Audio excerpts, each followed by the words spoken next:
안녕하세요. 다산에듀 전병칠 원장입니다. 자, 2017년도 1회 전기기능사 필기. 자, 복원된 기출문제입니다. 여러분 한번 1번부터 60번까지 저와 같이 풀어보시면서 최근의 문제 흐름도 살펴보시고 본인이 지금까지 학습한 수준도 점검해 보시기 바라겠습니다. 자, 문제를 풀다가 제가 전체적으로 한번 쭉 살펴봤는데요. 어려운 문제, 난이도 높은 계산 문제가 한 2문제, 3문제 정도 있습니다. 자, 그런데 제가 정규반 강의할 때도 여러 차례 강조하였듯이 자, 우리가 이거 2개, 3개 모른다고 천지가 개벽하거나 여러분들의 당락에 결정적인 좌지우지를 하지는 않습니다. 그러니까 이렇게 어려운 문제가 어떻게 나와 있어?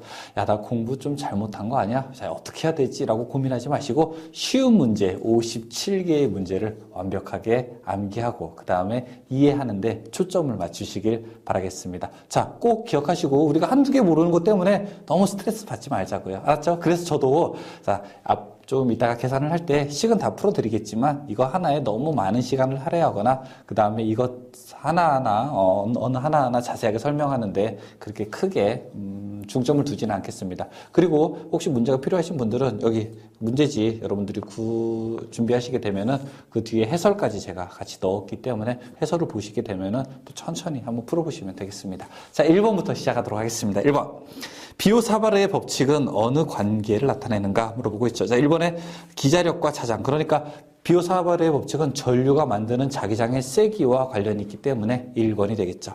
2번, 자석밀도 2웨버/제곱미터의 평등 자장 안에 길이 20cm의 도선을 자장과 60도의 각도로 놓고 5A의 전류를 흘리면 자, 도선에 작용하는 힘은 어떻게 되는가 물어보고 있습니다. 자, 이거 전자력에 대한 거죠. 그쵸? 자, 그런데 여기서 무엇을 알려줬냐면은 자석밀도 B 알려줬죠. 그쵸? 그 다음에 전류 I 알려줬죠. 길이 L 알려줬죠. 그 다음에 각도까지 알려줬습니다. 그러면 이제 풀 수 있는 식이 BIL sin 세타 이 식을 우리가 이용할 수 있겠죠. 자석밀도 얼마라고 했냐면요. 지금 2라고 했어요. 그쵸? 전류 얼마? 5A. 그 다음에 길이 얼마? 20cm, 0.2m죠. 그 다음에 각도 60도. sin 60에 해당되게 됩니다. sin 60이 0.866 정도 되니까 8이 16 하게 되면은 1.732 정도 되겠네요. 자, 답은 얼마? 3번. 3번에 코일의 자체 인덕턴스와 권수의 관계는 어떻게 되는가 물어보고 있습니다. 그냥 이거 우리가 일반적으로 인덕턴스 L은 권수의 제곱에 비례한다. 이렇게 외우셔도 돼요. 그럼 답은 딱 2번이에요. 자, 그런데 한번 그 이유를 알고 싶다라고 하시는 분들은 이렇게 이제 우리가 풀 수 있습니다. 원래 자, F 기자력이라고 하는 거 F는 NI죠. 그렇죠? 자, 이건 알파에 해당되는 거고요. 그럼 여기서 만약에 자속을 우리가 끌어오게 된다면은 자속 파이는 R 밑으로 가서 R분의 NI 자, 이렇게 집어넣을 수가 있습니다. 또 우리가 자기저항 R은 어떻게 됩니까? 뮤 S분의 L. 이렇게도 이제 나타낼 수가 있죠. 그러면은 지금 인덕턴스 L이라고 하는 거는 LI는 어떻게 됩니까? N파이죠. 그쵸? 자, 그럼 인덕턴스 L은 I분의 N파이가 되게 되는 거고요. 그럼 여기서 파이 대신에 R분의 NI를 한번 집어넣어 보자고요. 그러면은 I분의 N이 되고 5분의 R분의 NI가 되게 되면 요거 없어지니까 R분의 N의 제곱이 되죠. 자, 그럼 여기 아래다가 요거를 한번 집어넣어 보자고요. 그쵸? 자, 그러면 어떻게 됩니까? 아래다가 요거 집어넣게 되면 L분의 뮤 S N의 제곱 이렇게 되게 되는 거죠. 결국 N 값은 자, N은 무엇에? 권수의 제곱에 비례하게 된다. 이렇게 우리가 결론식 얻을 수 있죠. 그런데 여러분 이거 푸실 거예요? 하실 거예요? 시험 보는데 막 지금 컴퓨터 모니터에 막 이렇게 하지 말죠. 그냥 마지막 것만 기억하세요. 권수의 제곱에 비례한다만 보십시오. 답은 2번입니다. 4번. 그림과 같은 RC 병렬 회로의 위상각이 얼마냐라고 물어보고 있습니다. 자, 지금 그림 보시게 되니까 그림에 자, 이렇게 자, 이쪽이 IC가 해당되고요. 그렇죠? 그다음에 이쪽이 IR. 저항에 흐르는 전류, 그 다음에 콘덴서에 흐르는 전류가 되는 거죠. 이거 위상각 물어보고 있죠. 그러면은 요 세타 값이 얼마냐 물어보고 있는 거죠. 그러면 우리가 탄젠트 세타는 밑변분의 높이니까 IR분의 어떻게 됩니까? IC가 되는 거고. 자, 그럼 IR이라고 하는 건 어떻게 돼요? 저항에 흐르는 거니까 이 회로가 RC 병렬 회로잖아요. 그러니까 이렇게 돼 있는 거잖아요. 그렇죠? I는 R분의 V. 그러면은 R분의 V가 되고, 여기는 이제 C는요, 오메가 CV죠. 오메가 CV. 자, 요거 계산하게 되면 어떻게 됩니까? 그러면은, R분의 V하고 계산하게 되면 이게 1분의 오메가 CV니까 V분의 계산하게 되면 오메가 CR이 될 겁니다. 그러면은 탄젠트 세타가 오메가 CR이게 되면은 세타는 어떻게 됩니까? 탄젠트 넘어가서 아크 탄젠트 오메가 CR이 되겠죠. 답은 그래서 몇 번? 2번. 5번. YY 결선회로 해서 선간 전압이 200일 때 상전압은 어떻게 되는가? 선간과 상은 얼마 차이? 루트 3배 차이. 특히 Y일 때. 델타에서는 같죠. 그러니까 200 나누기 루트 3 하면은 답 2번. 6번에 진공의 투자율은 얼마입니까? 물어보고 있습니다. 자, 3번. 48 곱하기 10에서 7승. 7번 단상 100V에서 100W의 전력을 소비하는 전열기에 전압을 10% 증가하면 소비 전력은 어떻게 되는가 물어보고 있어요. 자, 일단 100V 그 다음에 100W라고 합니다. 이 저항이 얼마인가요? 원래 P는 R분의 V제곱 아니겠습니까? 그러면은 R은 어떻게 계산되게 됩니까? P분의 V제곱이 되게 되는 거고 P가 100W이고 전압이 100V의 제곱이니까 그러면 이거는 100옴이 되겠네요. 어떤 전열기가 있다고 하죠. 뭐 히터라고 해도 좋고 다림이라고 해도 좋죠. 자, 이런 것의 기본적인 저항이 100옴이라고 해요. 자, 그런데 여기에다가 전압을 10%로 올렸다고 합니다. 그러면은 그때 전력 P는 자, R분의 V제곱인데, 자, R 값은 변함이 없죠. 자, 똑같은 전열기니까요. 전압을 10% 올리게 되면 이거는 110이 되겠죠. 그렇죠? 계산하게 되면 110에 제곱하게 되면 얼마입니까? 121 되겠네요. 답 2번. 8번. C는 5 마이크로패러진 평행판 콘덴서에 5V의 전압을 걸어줄 때 콘덴서에 축적되는 에너지는 얼마큼인가 물어보겠습니다.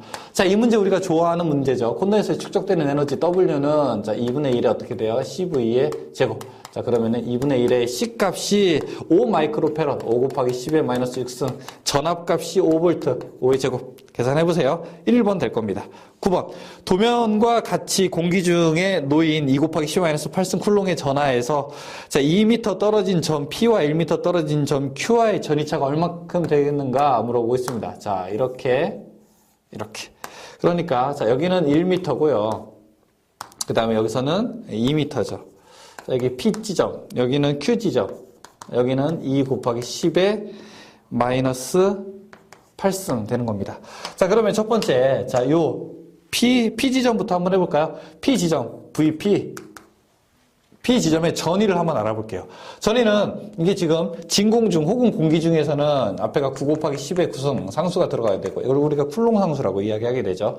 자, 그 다음에 거리의 제곱이 아니에요. 제곱이 아닙니다. 이거는 전위를 물어보는 거기 때문에 R분의 Q에 해당되는 겁니다. R분의 Q, 그러니까 거리분의 Q값 하게 되면 돼요. 그럼 거리는 얼마입니까? 2m죠. 2분의 2 곱하기 10의 마이너스 8승 이렇게 하게 돼요.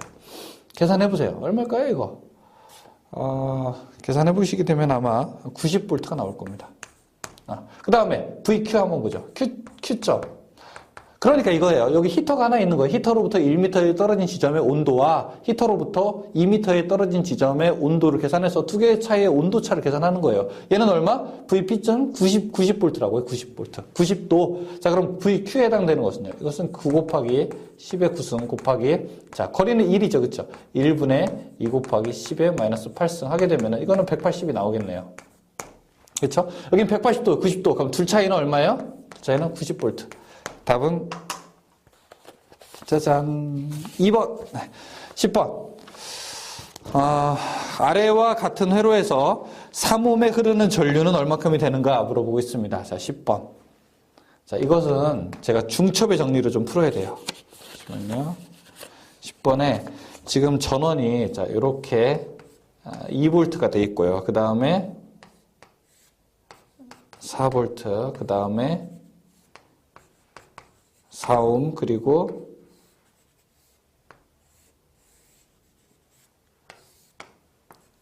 3옴, 4옴 이렇게 되어 있습니다. 근데 지금 문제는 뭐냐면은, 자, 여기에 흐르는 전류가 얼만큼이냐라고 물어보고 있는 거예요.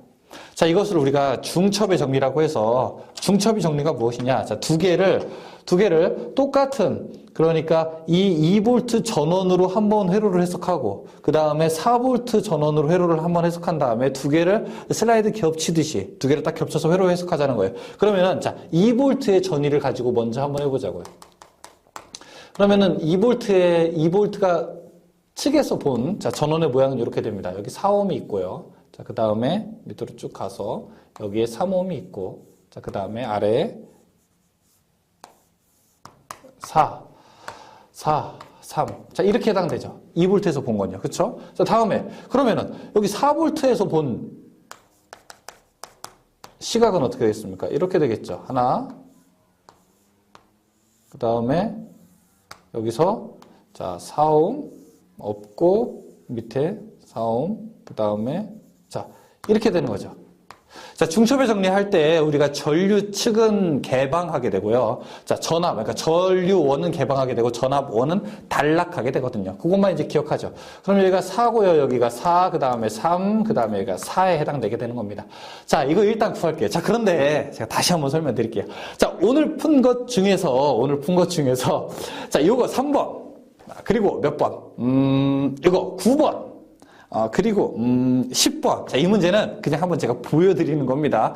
이거 제가 보기에는 그대로 시험장에서 풀면요, 시간 꽤 오래 걸려요. 그러니까 그냥 일단 한번 보십시오. 이렇게도 푸는구나. 자, 이 회로의 전체 합성 저항 구하겠습니다. R은 회로 전류는 이렇게 흘러서 두 개가 분산되겠죠. 그럼 전체 저항 R은 4 더하기 밑에 합분의 곱이죠. 그쵸? 그럼 3 플러스 4 합분의 곱 3 곱하기 4 이렇게 될 겁니다.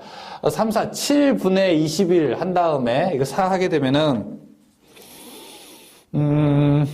5.7, 14, 옴 정도 나올 거예요. 제가 미리 계산을 해놨어요.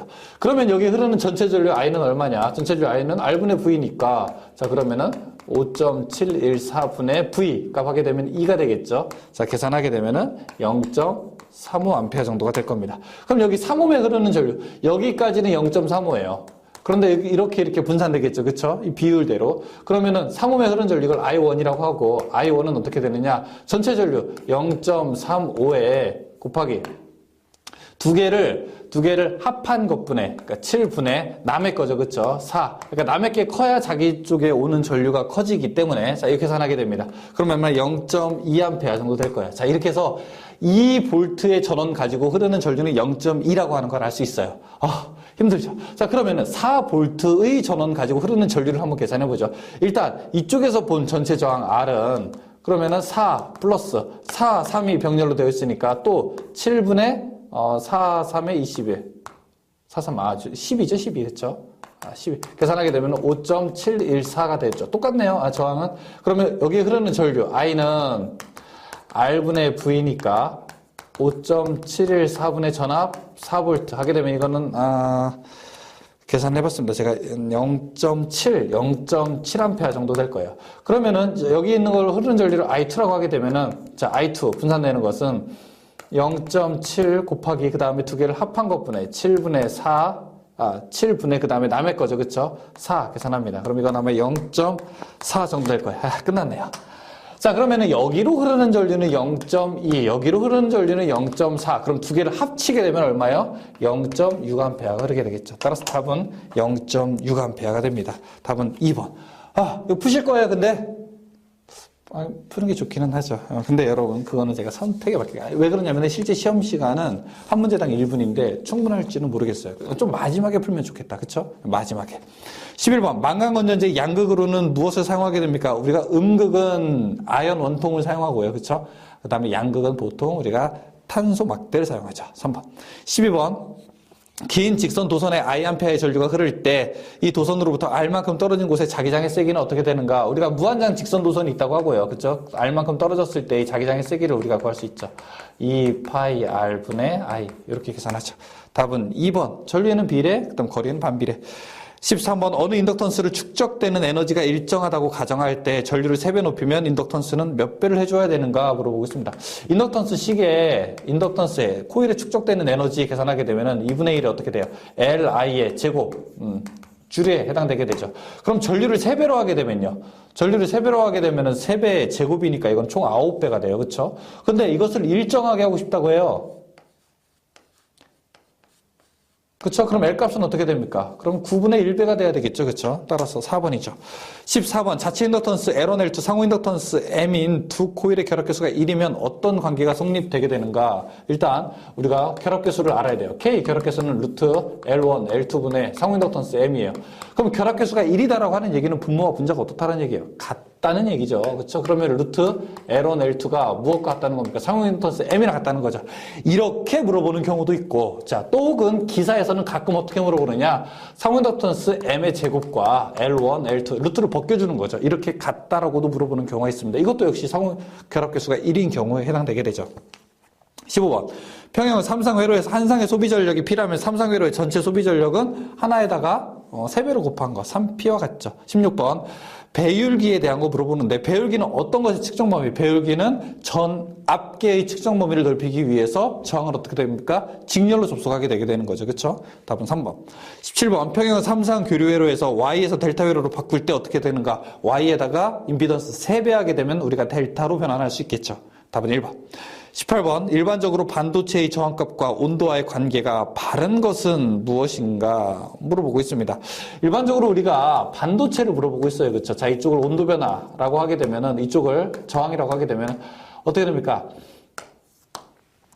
내려가는 온도가 증가할수록 저항이 감소되게 되는데 이런 저항 특성을 우리가 마이너스성이라고 해서 어떻게 합니까? 부성 저항 특성이라고 이야기하게 되죠. 반도체 전해 그 다음에 기본적으로 가지고 있는 거는 뭐 탄소 이런 것들 그렇죠? 그 다음에 특별히 우리가 방전관, 형광등 같은 거 방전관은 이러한 부성저항 특성을 가지고 있죠. 형광등에 안전기가 있는 이유, 발라스트가 있는 이유는 이런 부성저항 특성 때문에 전류의 흐름을 일정하게 하기 위한 거죠, 그렇죠? 아무튼 이런 것이 이제 필요하게 되는 겁니다.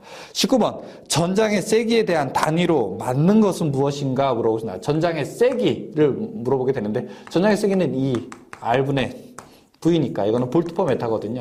그러니까 볼트 퍼 메타가 해당되겠죠. 3번. 20번. 코일의 그림과 같은 방향으로 유도 전류가 흘렀을 때 자석의 이동 방향은 어떻게 되는가 물어보고 있습니다. 자, 이 문제 렌츠의 법칙 이야기하게 되는데요. 자, 이거 사실 예전에 2006년도 1회 시험에 나왔던 겁니다. 그러니까 전기 기능사 1회 처음 출제된 문제, 그때의 필기 문제예요. 이거 근데 해석을 재밌게 해야 되는데요. 무엇이냐? 왼쪽에 있는 것에 자, 전류가 이렇게 흘렀다고 하잖아요. 그렇죠? 그림을 제가 지금 똑같이 그릴 수는 없지만 자, 이렇게 어쨌든 전류가 흘렀다고 하잖아요. 그렇죠? 자, 이렇게 이제 그럼 이게 무엇이냐? 앙페르의 오른손 법칙을 하게 되면은 전류의 흐름 방향을 내 손가락으로 하게 되면은 자기장이 이쪽에 자기장이 발생했다는 거예요. 그러니까 여기가 N극이 됐다는 거죠. 그렇죠? 그러면 어떻게 해야 이쪽에 자기장이 증가를 하게 되는가? 자석을 어떻게 했길래 도대체? 렌츠의 법칙에 이야기되면 이거 유도기 전력이잖아요. 전기가 만들어진 겁니다. 여러분 여기 전원이 있는 게 아니에요. 그러니까 여기다가 직류 전원을 놓고 이 정류 전원에 만들어서 자석 이동한 게 아니라 자석을 어느 방향으로 움직였더니 여기 유도기 전력이 이렇게 만들어졌다는 거예요. 그러면은 렌츠의 법칙은 이거잖아요. 그렇죠? 유도기 전력은 자석의 증감을 방해하는 방향. 그러니까 증가나 감소를 방해하는 방향으로 만들어진다고 했잖아요. 그러니까 증가를 방해하는 이쪽으로 간다는 거는 증가를 방해한다는 거예요. 왜? 자석이 이쪽으로 왔기 때문에 오기 때문에 증가를 방해하는 방향으로 유기기 전력이 만들어진 거고 따라서 이 왼쪽으로 오게 된다면 방향은 몇 번 방향? 2번이 되게 되는 거죠. 2번. 이거 꼭 기억하셔야 됩니다. 아주 이거 재밌는 문제. 얘가 전기를 만들어서 얘가 넘어간다? 이게 아니에요. 그것 때문에 이거 좀 오해의 소지가 있는 문제입니다. 21번. 직류 분권 발전기가 있다. 전기자 총 도체수 220, 자속수 0.1, 극수 6. 자, 어떨 때, 자, 이것의 유기기 전력은 얼마냐? 물어보고 있는 겁니다. 직류기의 유기기 전력 물어보는 거죠. 자, 이는 우리가 피자 파이 얘기하죠. 피자 파이 60a분의 n. 이렇게 이제 풀면 되겠죠. 그쵸? P, 극수 얼마입니까? 6. 그 다음에 총 도체수. 220. 그 다음에 자속수 0.01. 그 다음에 A는 병렬 회로수인데 지금 문제 괄호치고 파권이라고 되어 있죠. 파권일 때는 무조건 2 집어넣어주고 총 회전수 1500이니까 계산하게 되면 165 나올 겁니다. 3번. 21번. 직류 직권전동기에서 벨트를 걸고 운전하면 안 되는 이유. 벨트를 걸고 운전하면 안 되는 이유는 바로 직류 직권전동기에서 발생하는 거죠. 벨트를 만약에 풀렸을 때 무구속 상태에 돌입할 수 있기 때문에 1번이죠. 23번. 트라이액의 기호는 3번. 24번. 전기기계의 철심을 성층하는 이유는 우리가 규소광판을 쓰는 이유는 히스테리시손을 줄이기 위해서 철심을 성층하는 이유는 어떻게 돼요? 어떻게 돼요? 무슨 손? 와리손을 줄이기 위해서. 4번. 25번. 동기조산기를 부중열자로 운전하게 되면 어떻게 되는가 물어보고 있습니다. 자, 이상하게 이번 회차에는 동기조산기에 대해서 많이 나오게 됩니다. 우리가 V특성곡선, 위상특성곡선이라고 이야기하는데 아니 V곡선이라고 이야기하게 되는 거. 자, 이쪽에 계좌전류죠. 그쵸? 그 다음에 이쪽엔 전기자전류죠. 자, 이렇게 해당되게 되는데 자, 이때 코사인 세타 역률 얼마입니까? 가장 낮은 지점, 전기자 전류가 가장 낮은 지점이 역률이 1이 되는 거고요. 자, 이 우측은요, 이것을 우리가 과보상이라고 하고, 이쪽은요, 과여자죠. 과여자. 자, 이쪽은요, 부종여자라고 하게 되죠. 과여자로 하게 되면요, 콘덴서로 작용하게 되는 거고요. 진상이죠. 그때 부종여자로 하게 되면 리액터로 작용을 하게 되죠. 지금 이제 이걸 물어보게 됩니다. 부종여자로 하게 되면 어떻게 되냐? 리액터로 작용한다. 그래서 우리가 외울 때 부리 그렇게도 외웠죠. 26번. 다음 중 동기기의 안정도 향상 대책이 아닌 것은 무엇인가? 자, 1번에 동기 임피던스를 크게 한다? 크게 한다? 임피던스가 여러분 커야 좋은가요?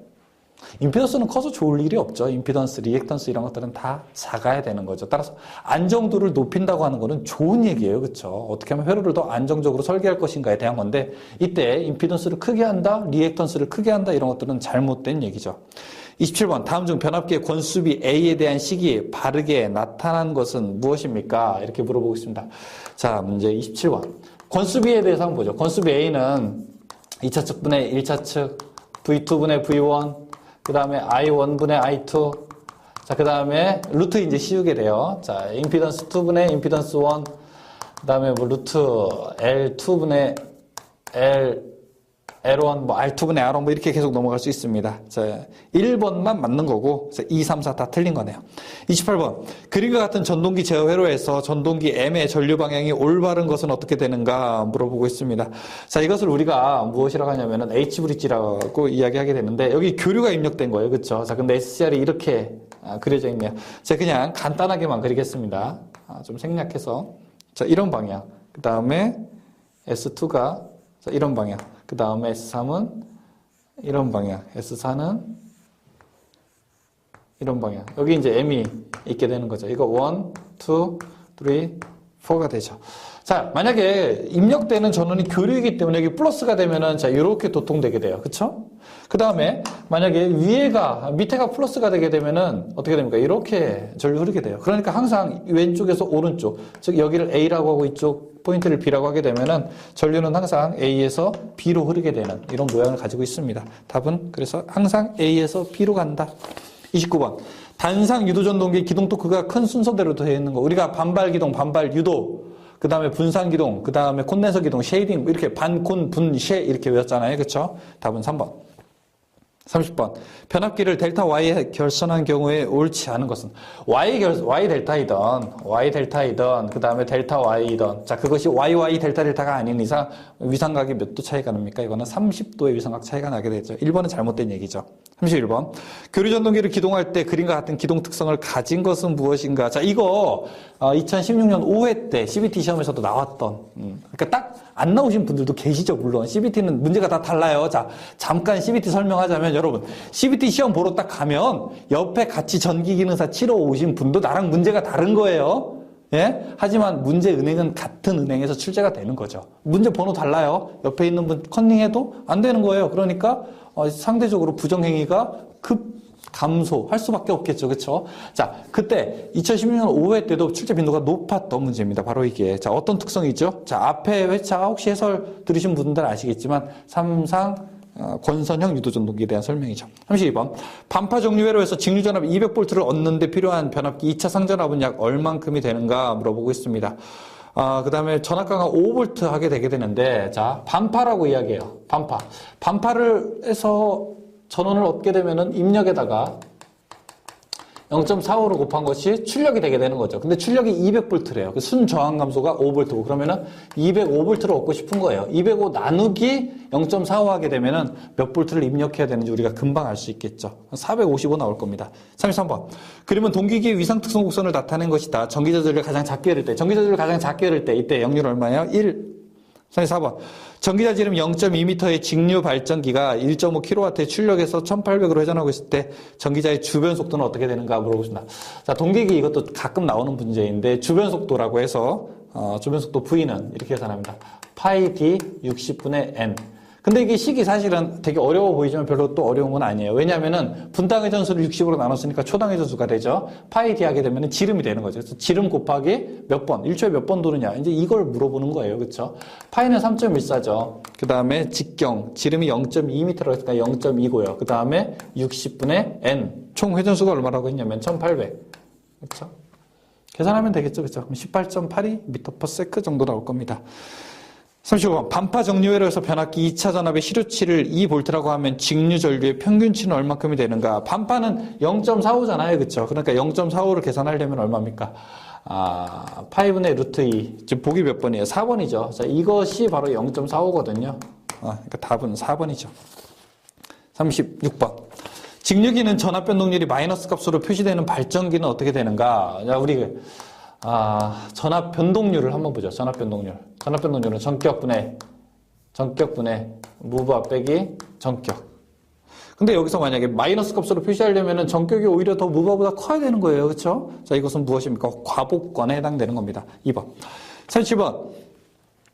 변압기로 쓰이는 절연료에 요구되는 성질이 아닌 것은, 자, 일반적으로 점도라고 하는 건죠. 점성도. 끈적이는 정도죠. 그렇죠? 점성도는 작아야지 좋은 거죠. 크면 안 돼요. 그렇죠? 1번 잘못된 거죠. 38번. 삼상 동기전동기의 단자전압과 부하를 일정하게 유지하고 회전자 여자 전류의 크기를 변화시킬 때 옳은 것은, 자, 이거죠. 바로 이 V곡선에 대한 설명이죠. 회전자 여자 전류, 그러니까 계자 전류를 변화시키게 되면 어떻게 됩니까? 역률도 바뀌고 그다음에 전기자 전류도 바뀌게 되는 거죠. 전기자 전류, 그다음에 위상 역률도 바뀌게 되는 거죠. 39번. 단상 유도전동기의 보조건선을 사용하는 주된 이유는, 삼상 유도전동기 같은 경우에는 회전 자장을 스스로 얻을 수 있기 때문에 별도의 기동 장치 없이 기동이 가능하죠. 회전 자장을 얻을 수 있죠. 하지만 단상 유도전동기 같은 경우에는 스스로, 그러니까 자기 기동을 할 수가 없는 특성이 있죠. 그래서 반드시 보조 건선을 이용해서 기동 토크를 만들어야 되는 거죠. 출발하려고 하는 거예요. 그렇죠? 2번 회전 자장을 얻기 위해서. 40번 유도전동기에서 슬립이 0이라는 것은 어느 것인가? 우리 슬립이 0이라고 하는 거 40번인가요? 40번. 슬립 동기속도분의 동기속도 마이너스 회전속도. 자, 0이라고 하는 거 어떻게 돼요? 분자가 빵일 때, 즉 ns와 n이 어떨 때? 같을 때 동기속도로 회전할 때죠. 그렇죠? 1번이죠. 40번. 합성 수지관 공사에 대한 설명 중에서 옳지 않은 것은 무엇입니까? 물어보고 있습니다. 자, 1번 좋은 얘기고 2번 좋은 얘기고 3번에 근데 3m? 자, 이거 한번 정리를 해보죠. 관의 지점 간의 거리. 자, 일단 합성수지 1.5m. 다음에 금속관 2m, 애자 2m, 덕트 3m, 라이팅 덕트 2m, 그 다음에 가요전선관 1m, 케이블 2m, 캡타이어 케이블 1m. 이거 외워야 되겠죠. 우리가 암기할 거. 지점 간의 거리. 3번은 잘못된 거죠. 3m는 아니에요. 1.5m입니다. 42번. 합성수지 몰드 공사는 사용전압 몇 볼트? 몰드라고 하는 거 400V 미만 저압에서 사용되죠. 43번. 노출 장소 또는 점검 가능한 장소에서 이종 가요전선관을 시설하고 제거하는 것이 자유로울 때, 원래 곡률 반지름 몇 배입니까? 6배죠. 그렇죠? 그런데 시설하고 제거하는 것이 자유로울 때는 3배로 완화되는 거고요. 그런데 케이블인 경우 단심일 때, 이때는 강화돼서 오히려 곡률 반지름 몇 배? 8배가 되게 되는 거죠. 44번. 수변전 배전반에 설치된 고압 계기용 변성기 2차 측 전로의 접지 공사. 자, 제가 이거 지난번에도 말씀드렸던 거예요. 그쵸?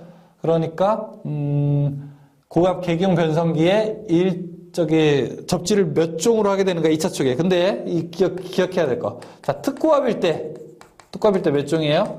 1종에 해당되는 거고요. 그쵸? 그냥 고압에 해당되게 되면 몇 종? 3종에 해당되죠. 답 3번. 45번. 일반적으로 저압 가공 인입선이 도로를 횡단할 때, 자, 노면상 시설해야 될 높이는 어떻게 되는가 물어보고 있습니다. 일반적으로 도로 횡단할 때 5m가 되는 거고요. 그 다음에 고압일 때는 6m가 되는 겁니다.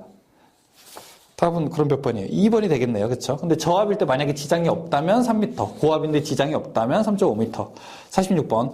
고압 가공 전선로의 지지물로 철탑을 사용할 때 경관. 철탑의 일반적인 지지 경관은 600m입니다. 600m. 근데 고압 보안 공사일 때는요, 조금 더 길이를 단축해서 400m까지 가능하죠.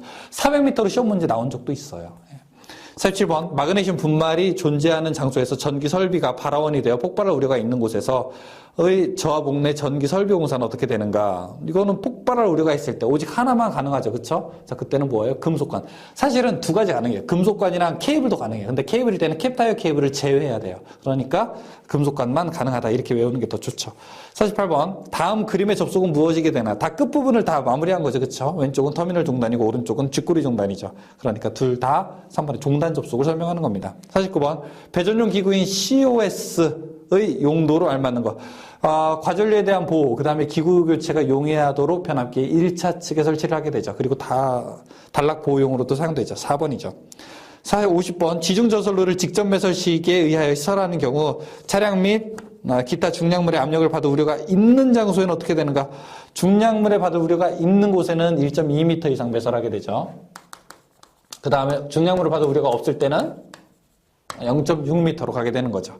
51번 철탑의 강도 계산을 하려고 한다. 이상시 상정하중의 계산에 사용되는 풍압하중에 의한 하중의 종류가 아닌 것은, 자, 우리가 일반적으로 철탑을 설계할 때 상정하중을 계산하게 되는데 수직하중, 그 다음에 뭐 수평횡하중, 그 다음에 수평종하중 이렇게 계산하게 됩니다. 수직하중 같은 경우에는 전선 무게, 전선의 자중이라든지 그 다음에 얼음이 얼었을 때 전선에 부착되기 때문에 이런 걸 우리가 빙설하중이라고 하는데 그런 것까지 이제 고려를 하게 되죠. 근데 이번에 좌굴하중 이건 아닙니다. 52번 지선의 중간에 넣는 애자는 무엇인가? 우리가 구형애자라고 하게 되죠. 그렇죠? 혹은 지선애자. 예전에는 옥애자라고 했어요. 그렇죠? 자, 이제 전주가 있게 되고 지선하게 되는데 중간에 넣는 애자. 이걸 우리가 구소록자 써서 옥애자라고 했는데 한자식 표현이기 때문에 이건 좀 쓰지 않고 지선애자 혹은 우리가 구형애자 이런 말을 사용하게 됩니다. 53번 애자 사용 공사에서 전선의 지점 간의 거리는 전선을 조형자의 윗면 또는 옆면에 따라 붙일 때 애자 아까 몇 미터라고 했어요? 제가 보이십니까 여기? 애자 2m라고 했죠. 그렇죠? 답 3번. 54번 저압 배전선로에서 전선을 수직으로 지지할 때 사용되는 장주용 사제. 이거 이런 거. 자, 전주가 있어요. 전주가 있고 여기에 이렇게 사용되는 거. 전선이 이렇게 옆으로 가는 거. 이런 걸 우리가 레크라고 하죠. 레크. 2번. 55번. 조명기구를 일정한 높이 및 간격으로 배치하여 방 전체의 조도를 균일하게 사용할 때, 뭐 공장, 사무실, 백화점, 일정한 조명, 일정한 조도를 가진 것을 일정한 규칙에 의해서 일정한 높이에 설치하는 것. 이것을 우리가 전반 조명이라고 이야기합니다. 3번이죠. 56번 전격 전류가 30A인 저압전로의 과전류 차단기를 배선용 차단기로 사용할 때, 자, 2배의 전류에 어떻게 되는가? 일반적으로 우리가 배선용 차단기가 30A 이하일 때는요, 1.25배의 전류가 흐를 때, 그 다음에 2배의 전류가 흐를 때, 서로 두 개를 나누게 되는데, 1.25배의 전류가 흐를 때는 60분 이내에 차단되어야 되고요. 2배의 전류가 흐를 때는 2분 이내에 차단되어야 됩니다. 답은 2번이죠. 57번. 일반적인 연동선의 고유저항은 얼마가 되는가? 연동선이 제일 좋아요. 연동선이 58분의 1이고요. 그 다음에 경동선은 55분의 1. 그 다음에 알루미늄 전선은 35분의 1 이렇게 됩니다. 답은 2번. 58번. 합성 수지관, 애자, 금속관, 케이블 배선이 모두 가능한 곳은 어디가 되는가? 1번. 건조한 곳. 화약고 같은 거는 우리가 금속관이나 케이블 이런 거밖에 사용 못하죠. 그렇죠? 근데 애자, 뭐 이런 거 다 쓸 수 있는 것은 건조한 곳. 그러니까 아무런 문제가 없는 곳, 위험성이 떨어지는 곳, 이런 곳을 우리가 들 수 있죠. 59번. 저압결폐기를 생략해도 무방한 장소. 자, 1, 2, 3번은 우리가 다 넣어야 될 장소예요. 그런데 3번은 마지막에 이런 얘기 있잖아요. 충전부에 접촉될 우려가 없을 때. 물론 앞에 조건이 있죠. 그렇죠? 어떤 거 과전류 차단기가 있어야 되고요. 그렇죠? 그 이후에. 답 3번. 60번. 금속 전선관의 종류에서 후강 전선관 규격이 아닌 것은. 자, 우리가 정규반 강의에서 그런 얘기 했었어요. 후짝 박홀. 후강 전선관은 짝수, 박항 전선관은 홀수예요. 그렇죠? 그래서 딱 봐도 일단 답은 2번입니다. 그렇죠? 2번. 왜냐? 홀수로 나오는 거는 박강전선관의 규격이거든요. 그래서 답은 2번으로 볼 수 있죠. 후강은 뭐 14, 16, 22, 28 뭐 이렇게 이제 넘어가야 되겠죠. 자, 여기까지 해서 2017년도 1회 문제를 풀어봤습니다. 자, 어떠십니까, 여러분? 사실 CBT로 시험이 바뀐다고 했을 때 저도 염려하는 바가 없지는 않았습니다. 그것은 무엇이냐면은 CBT로 시험이 바뀔 때 혹시 너무나 어려운 문제가 나오지는 않을까, 혹시 좀 이상한 문제를 많이 꼬지는 않을까, 좀 이런 염려 반이 있었습니다. 그런데 사실은 CBT 문제를 저희 다산에듀 전략 분석팀에서 분석을 하면서 내린 결론은 CBT로 문제의 시험 치르는 그 구체적인 방법은 바뀌었을지 모르겠지만 조금 더 이 문제에서 요구하는 것들은 전기공학을 우리가 이해하는데 좀 더 기본적인 베이스를 더 두텁게 까는 작업이다. 그러니까 기초를 더 튼튼하게 만드는 것을 산업인력공단이 하고 있구나라고 하는 것을 저희가 다시 한번 알게 되는 그런 계기가 되었습니다. 다산에듀에서의 정규반, 그 다음에 다산에듀에서의 CBT 문제, 다산에듀의 CBT 모의고사 문제, 다산에듀 다산에듀에서 판매하는 모든 교재는 그냥 만드는 것이 아니라 최근에 흘러나온 문제들, 출제되는 문제들, 그리고 우리가 앞으로 지향해야 되는 공학적 사고를 근거해서 문제를 만들고 그 다음에 저희가 다시 복원을 하고 있습니다. 항상 다산에듀 함께 하시면은 여러분들의 합격 바로 손에 쥘 수 있다고 그렇게 생각을 합니다. 자, 저는 강의 오늘 마치겠고요. 또 다음 문제에서 뵙도록 하겠습니다. 감사합니다.